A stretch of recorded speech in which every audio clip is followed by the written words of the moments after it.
కృష్ణ. శ్రీమద్ Bhagavad Gita second chapter 34th శ్లోకం. అకీర్తిం చాంపి భూతాని కదయిష్యంతి తే వ్యయాం సంభవాత్యస్య చాకీర్తమర్మ రణాదతి రిచత్యే. జనులని అపకీర్తిని ఎల్లప్పుడూ చెప్పుకుంటారు. గౌరవనీయునికైనా అపకీర్తి మరణము కంటే దారుణమైనది. అర్జునుని యుద్ధ విముఖత గురించి శ్రీకృష్ణ భగవానుడు అతని స్నేహితుడుగా తత్వబోధకునుగా ఇప్పుడు ఇది తూర్పు ఇస్తున్నాడు. అర్జున, యుద్ధము ఇంకా ప్రారంభం కాకముందే నువ్వు యుద్ధ రంగానికి విడిచిపెడితే జనులు నిన్ను పిరికివాడని అంటారు. జనులు దూషించిన యుద్ధరంగము నుండి పారిపోతే ప్రాణానికి రక్షించుకోవచ్చు నని నీవు అనుకోవచ్చు. కానీ యుద్ధంలో మరణించడమే నీకు మంచిదని నేను సలహా ఇస్తున్నాను. నీ వంటి గౌరవనీయులకి అపకీర్తికి మరణము కంటే దారుణమైనది. కనుక నీవు ప్రాణభీతితో పారిపోక యుద్ధంలో మరణించడమే ఉత్తమము. అది నా స్నేహాన్ని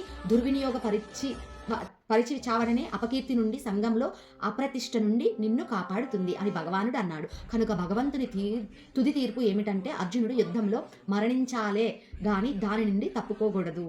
అర్జునుని శ్రీకృష్ణ భగవానుడు యుద్ధం చేయాలని ఎలా బోధిస్తున్నారో ఈ శ్లోకం దాని భావం మనకు తెలుస్తుంది కదా.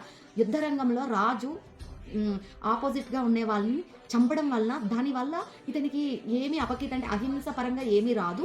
నీకు యుద్ధం చేయడమే, ఆపోజిట్ వాళ్ళతో యుద్ధం చేయడమే చాలా మంచిది. ఎందుకంటే ఒక క్షత్రియుడు యుద్ధ రంగంలో ఓడిపోవడం కంటే ఆ యుద్ధంలో నుంచి తప్పుకోవడమే మరణానికి సూచన. అంటే అది ప్రజలందరూ గుర్తించుకుంటారు కదా పిరికివాడని చెప్పి.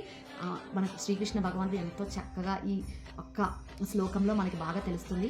పిరికితనం కంటే యుద్ధంలో ఒక ధర్మంలో నించొని నిజాయితీగా ధర్మాన్ని కాపాడుతూ యుద్ధం చేయడమే మంచిదని శ్రీకృష్ణ భగవానుడు అర్జునికి ఇలా బోధించారు. హరే కృష్ణ.